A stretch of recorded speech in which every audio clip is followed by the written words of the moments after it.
गड इंग्लजच्या चहाप्रेमींसाठी खास कोल्हापूरच्या नामांकित कंपनीचा गोड प्रेमाचा चहा आता उपलब्ध आहे गड इंग्लज एसटी स्टँड समोर। एक वेळ अवश्य भेट द्या। गोड प्रेमाचा चहा। महाराष्ट्रातल्या तमाम भगिनींच्या पुढे एक प्रश्न निर्माण झालाय की ज्यावेळी ही योजना चालू केली त्यावेळी सभापतीमध्ये 10 GR काढलेत, राज्य शासनाने 10 GR काढले। म्हणजे योजना चालू करताना राजकीय हेतू ठेवून चालू केले हे आता सर्वश्रुत सत्य आहे, ते सगळ्यांना माहित आहे। कारण की जर एखादी गोष्ट ज्यावेळी शासनातून होते ते तुमच्याकडे देतो गिरीशजी, नाही म्हणजे विचारपूर्वक योजना करताना विचारपूर्वक कुठला या ठिकाणी निर्णय झाला नाही, फक्त राजकीय हेतू ठेवून या ठिकाणी निर्णय घेण्यात आला। लोकसभेत जो फटका बसला, आशिषजी, लोकसभेत जो फटका बसला त्याचा उतारा म्हणून योजना काढली, बहिणींच्यावर प्रेम म्हणून योजना काढली नव्हती, हे सिद्ध झालेलं आहे। हे जे निकष जे काय आज मंत्री महोदय सांगतात ते निकष पहिल्यापासून होते, त्या निकषाची जबाबदारी जिल्हाधिकाऱ्यांच्यावर होती। मग ज्यांना अपात्र आज करताय त्यांची फसवणूक का करताय? ज्यांना तुम्ही आज अपात्र करताय त्यांची फसवणूक का करताय? जिल्हाधिकाऱ्यांच्या अध्यक्षखाली कमिटी होती, तुम्ही GR काढला, एक अशासकीय सदस्याचा अध्यक्ष तुम्ही केला, कायद्याने त्याला अधिकार दिले हे मान्यता देण्यासाठी।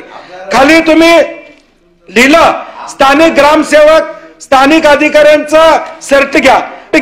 मग याची पडताळणी झाली होती का नव्हती? झाली असेल तर मग आमचं म्हणणं आहे त्यांना अपात्र करू नका। त्यावेळी तुम्ही पात्र केलं सा, त्यावेळी तुम्हाला लाडकी बहीण वाटली, आता सावत्र झाली का निकाल लागल्यावर? आता सावत्र झाली का तुम्हाला निकाल लागल्यावर? त्यावेळी तुम्हाला लाडकी बहीण लागली, लाडकी बहीण दिसली, तुम्ही पुढच्या 2 महिन्याचं अनुदान या ठिकाणी दिलं।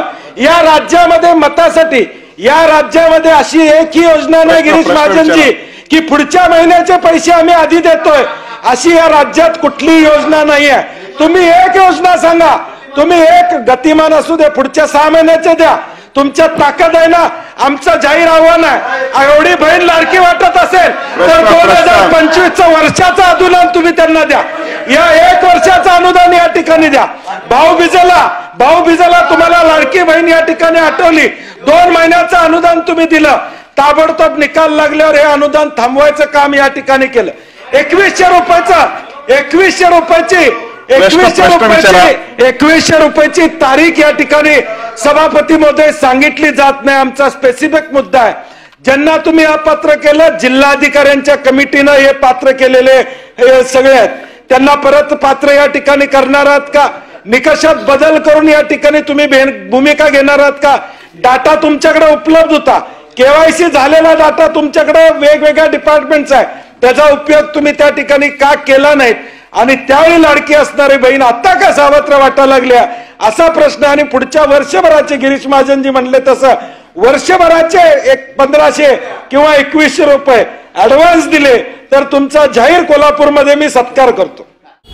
जनगर्जना लाईव्ह साठी कॅमेरामन पृथ्वीराज सह लता पालकर, गड इंग्लज।